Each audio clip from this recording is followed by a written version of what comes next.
hard to say, Kyle.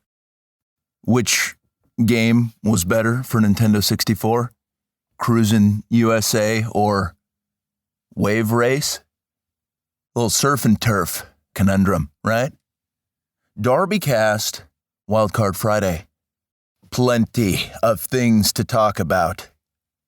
If you're new to the show, obviously, get the hell out of here right now. Turn this off. If you found this or some hero sent you this show, pause for a second. Ask yourself a couple big questions, preferably while you're looking at yourself in the mirror. Question number 1, am I a total coward? If the answer to that question is a resounding yes, you're going to go ahead and sub yourself out of the game. Wave to somebody and be like, oh, my knee. And then you just kind of turn the podcast off. Question number 2, is my core strength above a 4 or below a 4? If you're in that 4, 3, 2, 1, 0 category, we don't really need you yet, because that can be worked on. It's all about prioritizing, right? So maybe you do some serious stuff and come back here when you're ready to go, right? Question number 3, and really make hard eye contact with yourself before this one. If you're driving, pull over, do a rear view mirror check, but tilt the mirror straight towards your face. And what's the final question? Do people around me know that I know a thing or two about smash hit songs from the 1980s? Imagine if people didn't know that about you. Imagine if you liked those things and people had no idea. What a waste, right? You could be spreading the good word about Eddie Money, Flock of Seagulls, Depeche Mode. Kyle, was that 80s or 90s? Cyndi Lauper, Laura Branigan, Duran Duran, Michael Jackson. That's just a quick little assessment you got to do before we delve into what we're going to get into today. Which is what? People, yet again, falling for more nonsense and forgetting about the old nonsense. You can't go a damn place. You can't go anywhere without somebody being like, Ukraine, am I right? And boy, do I just not want to hear it. People talking about stuff that they're getting from mainstream media as if they know what the hell's going on. As if they're in the know. You know who I'm talking about. I'm talking about people named Harper. A couple of years ago, they were civil rights activists. Then they became epidemiologists. Now they're foreign policy experts who are going to describe the nuance of nuclear escalation to you. If you ask them, what's going on with this whole Russia-Ruski and Ukraine-a-doodle-dandy situation, huh? Who are you siding with? There's no way I'd be able to guess this. Oh my gosh, you're pro-Ukraine. Yeah, oh wow, that's a shock. Here's a little reminder that I'd like to just throw out there. There is a third option and a fourth option, probably a couple other options to this whole propagandized circus on the other part of the globe. Rather than taking a side and saying, I'm pro-Ukraine or I'm on Team Russia, you could always say, I don't care at all. Yeah, I don't know what's going on there, nor do you, so I'm going to go ahead and sit this out. Fascinating how Harper and company have just managed to forget everything that's been going on stateside for the past 2 years. Just in the blink of an eye. Our currency is continuing to tank, suicide rates going up. But you know what's messed up? Geopolitics in Eastern Europe. Let's drop everything and focus on that. Yeah, your life has gotten really rough. You're always inches away from a mental breakdown, Harper. But totally, yeah, let's pivot. What's going on with the border of Eastern Ukraine? Most of these Harpers couldn't even point Ukraine out on a map. And yet they still have so many ideas of how they would handle it. Good job, Harper. More people should listen to you. Have you thought about starting a Twitter maybe a YouTube channel. I think we would really turn this thing around if more people keyed in on your knowledge.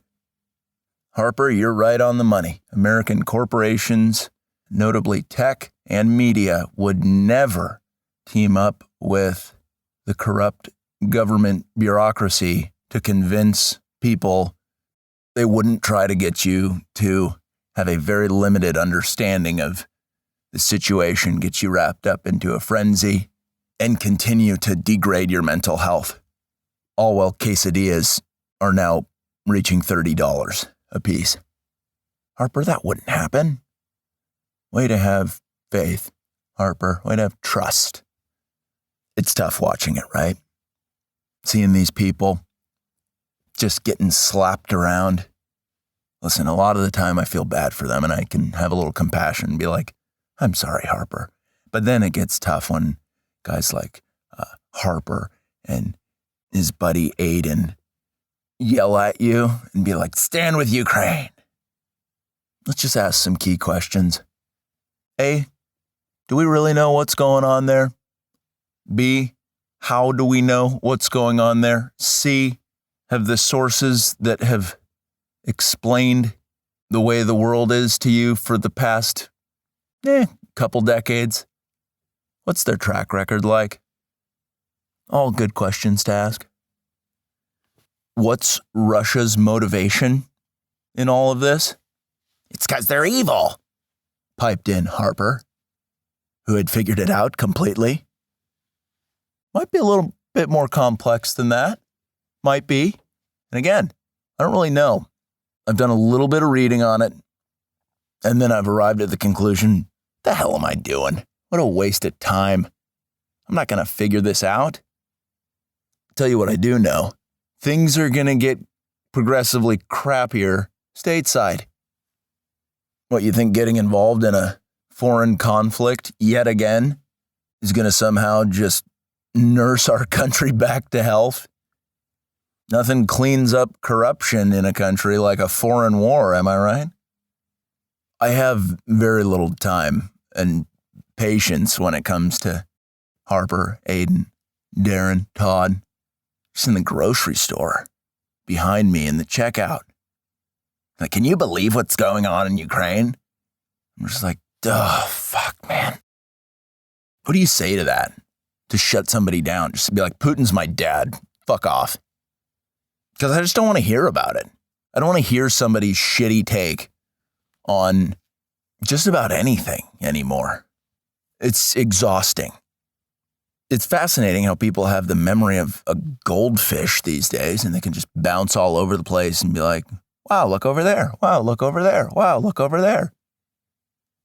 State of the Union, can we just kind of pivot a little bit? Kyle, you remember that a couple days ago? What a mess. Biden didn't really talk about the Union, did he? It was all Ukraine and Russia and the Ukrainian people and how amazing they are. And then he had the balls to say stuff like, we need to close up the border. We need to refund the police, not defund the police. Am I right? No real mention of all of the social justice policies that have been carpet bombed into the minds of just about everybody for the past couple years. It just kind of disappeared. The social justice thing is going to die down. You can tell that it's completely run out of steam. I thought it would fizzle out by Q3, maybe Q4 of this year, but could be happening right now. But Biden just talking about shoring up the southern border. What a pro. And we're going to grant amnesty and just give citizenship to the 2 million plus people that played a really sloppy international version of Red Rover. Red Rover, Red Rover, send cheap labor right over. Meanwhile, automation continues to siphon off low-skilled jobs. People are coming in and have no pressure or support in assimilating to American culture, but American culture is just vapid consumerism and like boning. Cool culture, right? refund the police? Where does this guy get the balls? All the little underlings, the mayors and the governors and all their little, locations, demonizing police and taking away their budgets, leading to one of the biggest crime waves ever documented. Now they're going to backtrack on that and be like, we were never for that. We were never for defunding the police. Come on. You know they're trying to drive you insane, right? That's what they do. They make you question your sanity. But if you have the ability to remember things more than like 3 months back, you're going to be like, I remember when you said the exact opposite. And you also said it was the most important thing ever. And now you've completely shifted. And now you're denying your original position as a conspiracy theory, even though everything you said is on tape. And it was so brazen that it couldn't be ignored when you said it. Small businesses were crushed by crime. People were murdered. Women were violated. And now you're just going to go back and be like, what are you talking about? That didn't happen. Didn't Biden also say yeah, pandemic's over? No. We're not going to talk about anything that happened that we did policy-wise or any of the consequences of siphoning off your civil liberties or the fact that for some reason, soft tissue cancer rates have increased year over year by between 300 and 550%. No. Let's celebrate and wave a Ukrainian flag. That's in the past, man. I strangled a guy named Corn Pop with piano wire. It's like, I thought you beat his ass with bicycle chains. Just get the story straight, you stupid son of a bitch. The minds of the youth of our country are just in shambles. No real hope for the future. Very checked out on a widespread basis. I didn't know what depression was until I was 23.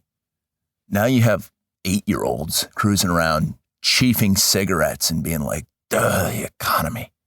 And they're not wrong, but what a show, right? Let's go back to Ukraine. Those wonderful angels of people.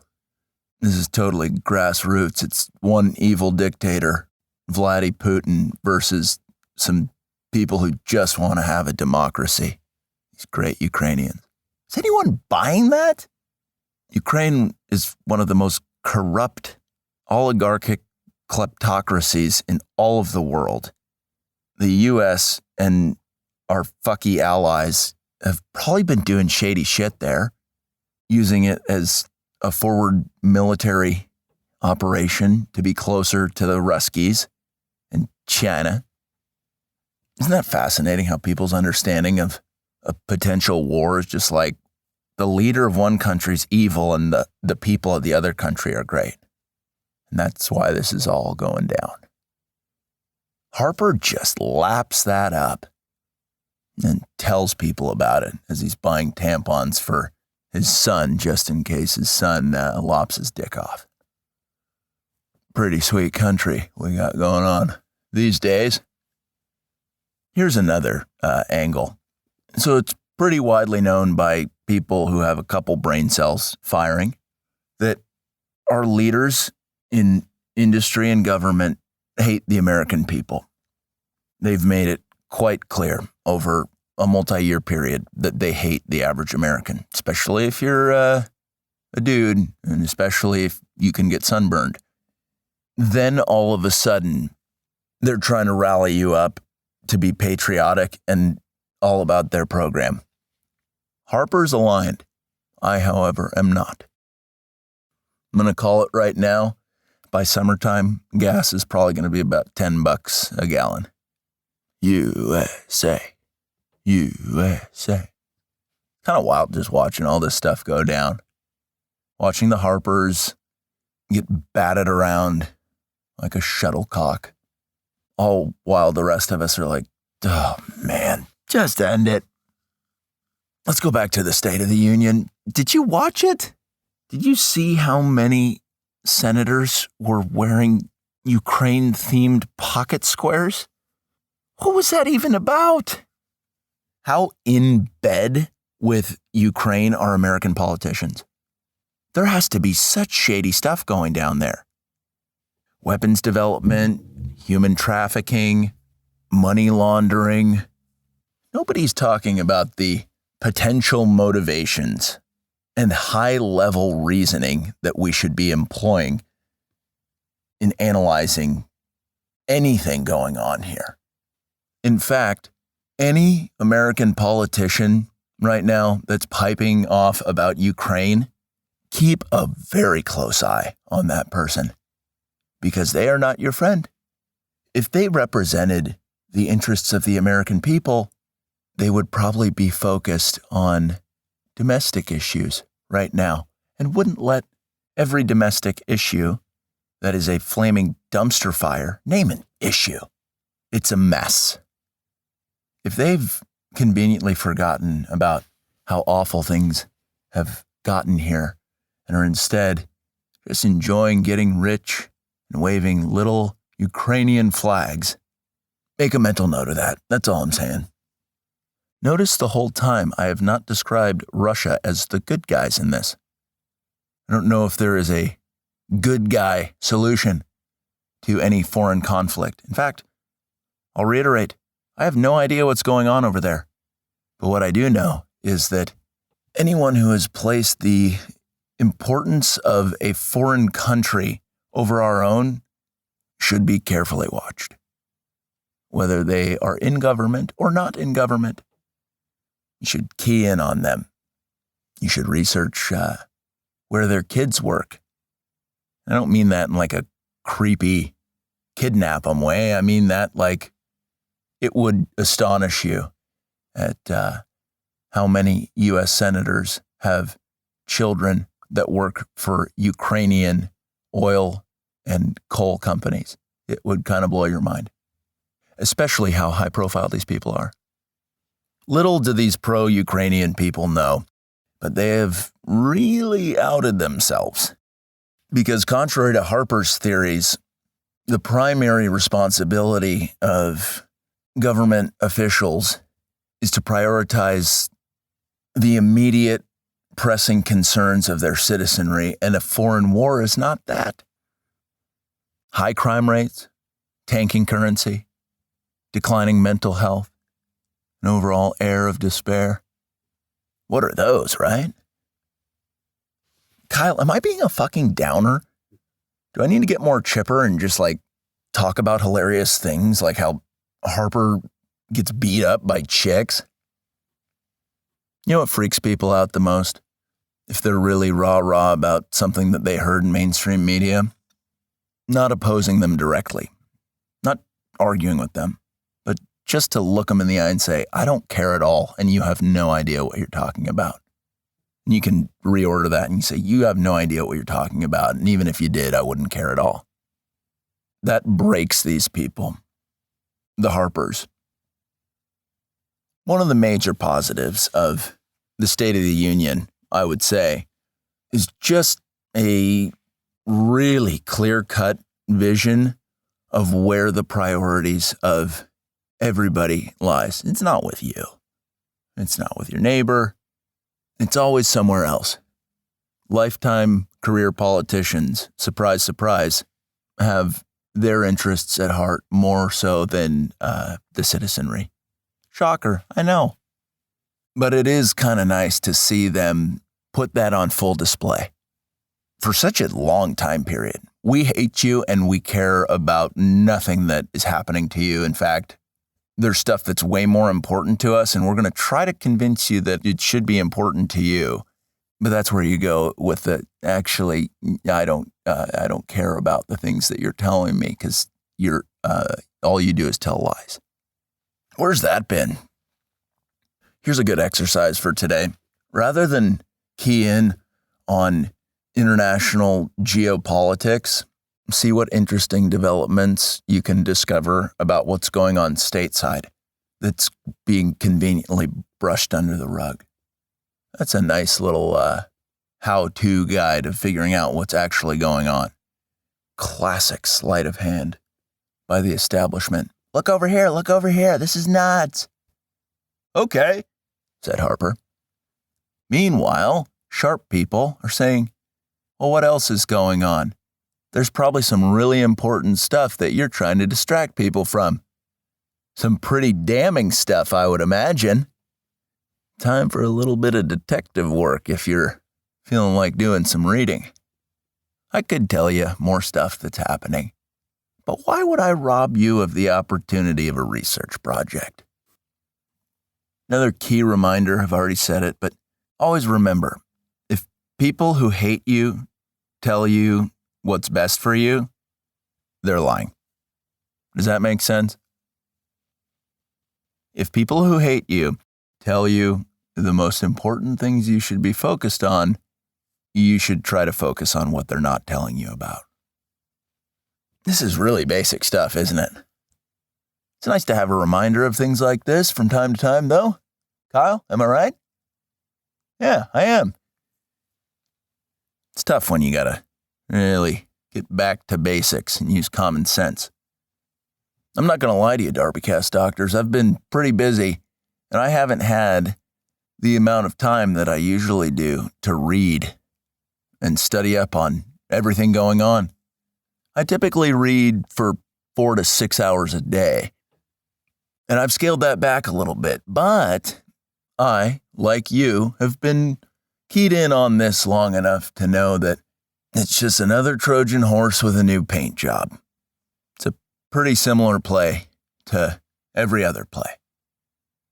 400 plus people died in Ukraine, screeched Harper. Thousands more have died of overdoses in our own country.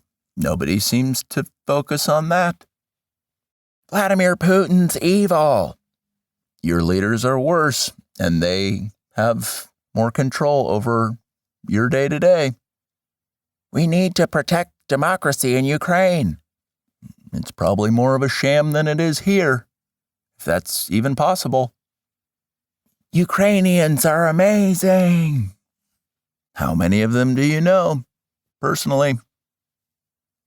Russia, boo. Remember China?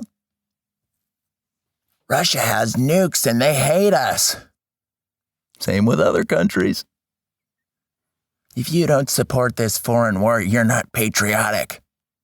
You lecturing me on patriotism is about as appropriate as a hooker lecturing me on monogamy. Ukraine's borders are sacred and must be defended. Your cousin just got raped by a pack of Haitians. Russia is full of corruption. Dianne Feinstein just sold one of her houses for $41 million. We all need to come together over this war. Just a few months ago, didn't you say that anybody who didn't get the experimental should be thrown in a camp or executed? Ukraine is a great country with a rich history that should be stuck up for. Ukraine was officially recognized as a country in 1991. Kyle, I think we should just tap it off. I've said a lot. And I kind of blew it, didn't I, Kyle? On the last episode, I said this one was going to be really funny. You got to have a pretty different sense of humor to be charmed by this one, right? Maybe we need to do an Economics Wednesday on like Goldilocks and the Three Bears and how inappropriate that whole situation was. That'll turn things around. Give people a couple chuckles. But that'll do it for DarbyCast WildCard Friday. Interesting things to consider, right? All right.